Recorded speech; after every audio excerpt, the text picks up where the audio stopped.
What's up guys, Tech and Tyler, and today I'm going to show you this Panasonic Flip clock alarm clock from the 70s era. Now I've had this clock for quite a few years, and when I got it, it didn't work, which I kind of figured because a lot of these Panasonic clocks from the 70s always have an issue with them, and that's usually the motors in them sometimes will go bad, or it's the gearing in it that actually goes bad.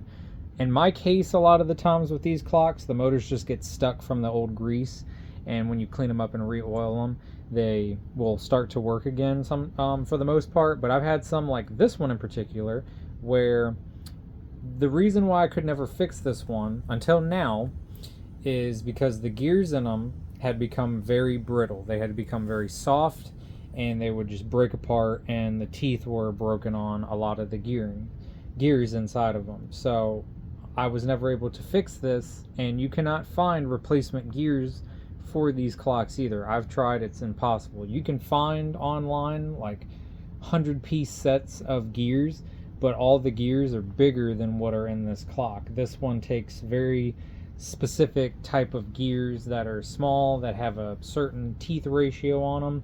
So it was pretty near impossible to find replacement gears for this. The motor worked perfectly fine in this, and it has the motor in it right now currently working, as you can maybe tell on the camera right here. It's spinning. But yeah, I was never able to find replacement gears for it, which was unfortunate because it's just been sitting, this clock, for years, and I've never been able to fix it. Well, luckily, also, this clock is from the 70s era, if I didn't mention it already. But this clock is very unique because of the design of it, which this one, for being the 70s, in the 70s era, it was kind of popular for companies. Like, I have a General Electric clock, and I have this Panasonic clock, and then I also have a couple of Sony clocks where they all had the dials lit up by black lights, which were very unique. So these numbers here have a black light green like paint stamped for the numbers, and where this little silver piece is right here is actually a little black light tube.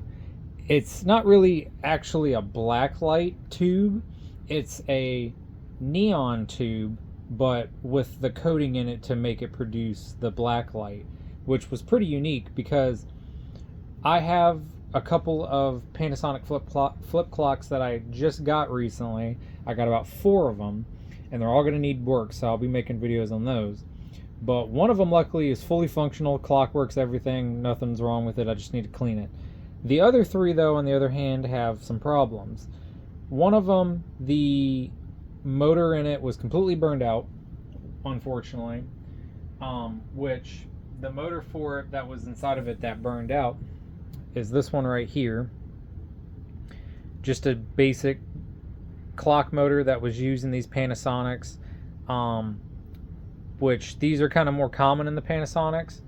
I think some other clocks used them, but what is interesting about these motors as well is on the little back plate for them, these actually say on them, well, not the back plate, but the actual disc that is the magnetic weight that actually is what spins and drives the gear. This is actually made by Copal, which is pretty interesting. I actually never realized that until recently, that these are Copal branded motors, which means that these motors are probably interchangeable between the Copal clocks and these Panasonic clocks. So that's really nifty to know. So it might make it a little easier to try to find replacement motors for other clocks that I'm working on. But yeah, unfortunately, this motor had died, and I took it out of the one clock, tested it. It's just dead. I guess the coil in it burned out, so this does not produce the magnetic power to turn that. And the little gears, like I was talking about, for this clock in particular here, are these types of gears. Now, this plate right here is where all the gears sit on, and then this gets sandwiched in between the face of the motor here. So it's got these little studs with these tinier little studs on the top that were kind of crimped down to hold this piece of metal with all the gears in it. Well, like I said, all these gears, these ones right here are perfectly fine, except for this one has a split. I don't know if the camera can pick it up. Yeah, right there. You can see there's a split in it. So this one was bad. And then all the other ones that are not in my hand currently right now were garbage. And they were the ones that were very super brittle. So, yeah, like what I was saying, though, that little piece of metal here would sit on top of here like this, kind of.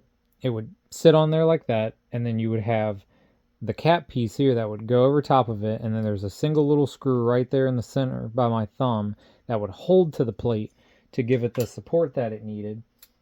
And so it was all just kind of sandwiched together. And then this piece here, like I was saying also, is what goes on here, and then that's what spins. So when the magnet is energized, it spins this around to a certain speed to be able to turn all of the gears inside of it. Well, like I said about how the gears were super hard to find, but luckily with the clocks that I had bought recently and the one clock motor, which was this one, being bad, all the gears in it were good. None of them were broken. They all were perfectly fine. And I had noticed actually that the gearing in it was a little bit more, not necessarily beefier, but a little bit beefier, but I can tell that the plastic was just different because of the color of it. And it had different supports in it, which was a really good thing because I was able to salvage the gears out of the one clock that off of this motor here that was burned out and actually put those on this motor right here, which is awesome because of the fact that I have not been able to fix this clock. Well, I have finally fixed this clock now. So the motor is actually running in this. The motor in this has always worked, like I said. It's just the gears. So I got it all put together. I got all the pieces sandwiched back together and crimped down and screwed back together. And I popped it in the clock here to see if it would work. And I'm doing a test run right now. And as you can see, the clock is actually flipping the time, which is fantastic. I'm so glad that I was able to find the part that I needed for it by salvaging it from another one, which the other clock wasn't in the greatest condition when I bought it. It all came from the same person that I bought all these clocks from. They had them. They were in storage for years, and then they never did anything with them, and then they decided to sell them. So out of the 4 clocks, I was able to actually use pieces from the one towards a different clock, and then I'll be able to use the pieces from that same clock to possibly fix the other clocks if there's ever an issue with them as well. Because the one clock, like I said, works perfectly fine that I got, if I mentioned it. And the other one, the motor spins, but nothing is turning the time on it, which I think the gears in that one must be broken as well, unfortunately. But there's another clock that I got that the motor doesn't spin in it at all.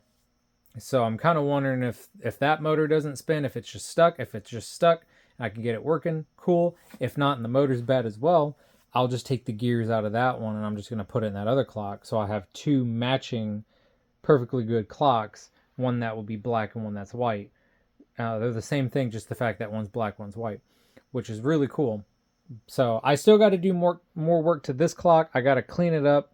I got to go through and use contact cleaner on the little dials for like the volume, the channels for the AM FM, and then also for the tone as well, because they're all pretty staticky and don't really work too great. So I need to clean those, just give this overall a good clean. And then I'm going to try, because this black light here is so dim, I'm going to try to get a voltage reading on what is coming out of the power supply for this and see if I can get some LEDs possibly to light the front of this up.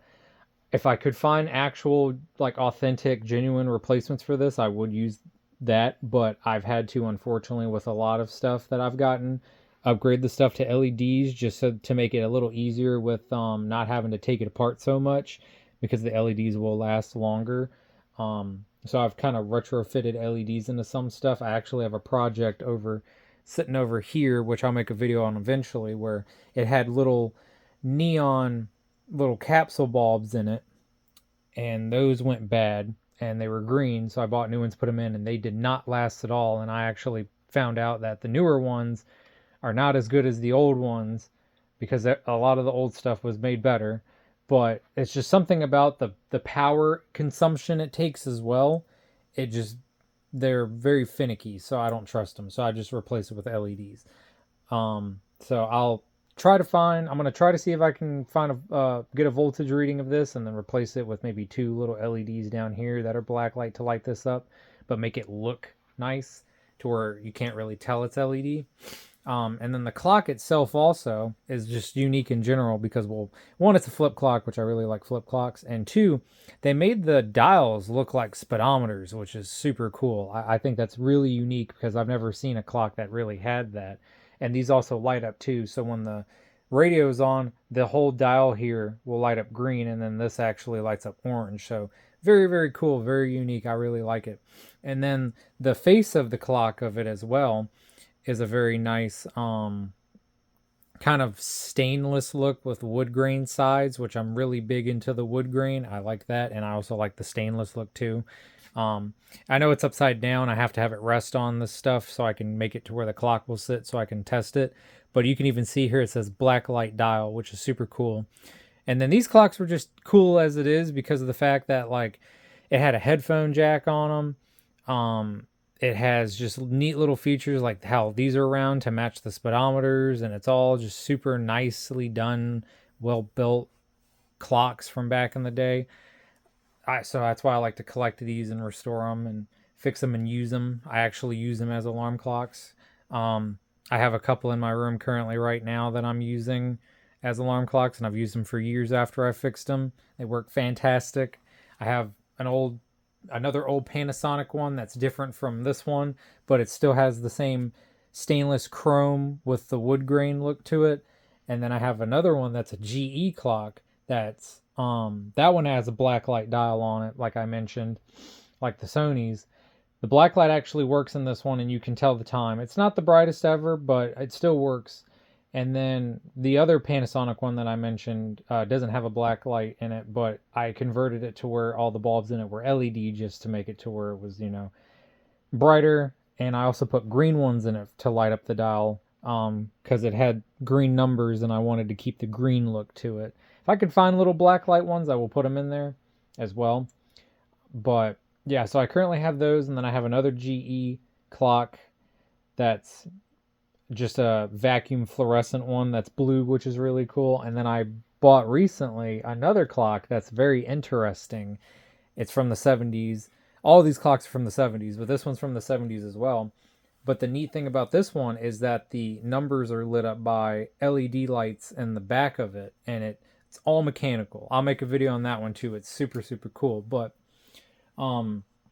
yeah, I just wanted to make this video to kind of show off this and talk a little bit about the issues that I was having with this, and what I did to repair this by putting in new gears into this little center section here that I'm pointing at to get the motor to function again, which is great. I've been waiting for years to do this, like I said, to fix this. So I'll eventually make an update video on this clock here, showing it put back together. It's just a matter of trying to find all the parts and pieces for this that I had that I have no clue where I put them, because I don't keep things together as much as I should, or at least back then. I try to keep things together better now for parts so I don't lose them, but sometimes I get a little careless and then jump from one project to another, and then things get mixed up where I lose them, so I'll have to look for these. But I will make an update video on this clock and try to find some history on this clock and talk about this a little bit more. But just wanted to make a little video here talking about it, like I said, and showing this off, and maybe someone in the comments can give me a little history about this clock, of when it was exactly produced in the 70s, and the particular name that this clock was called, or just anything about this clock in general. So that would be awesome. So yeah, just like I said, want to make a little video on this and talk about it. But until next time, thank you, and Like, comment, and subscribe, and I'll see you next time.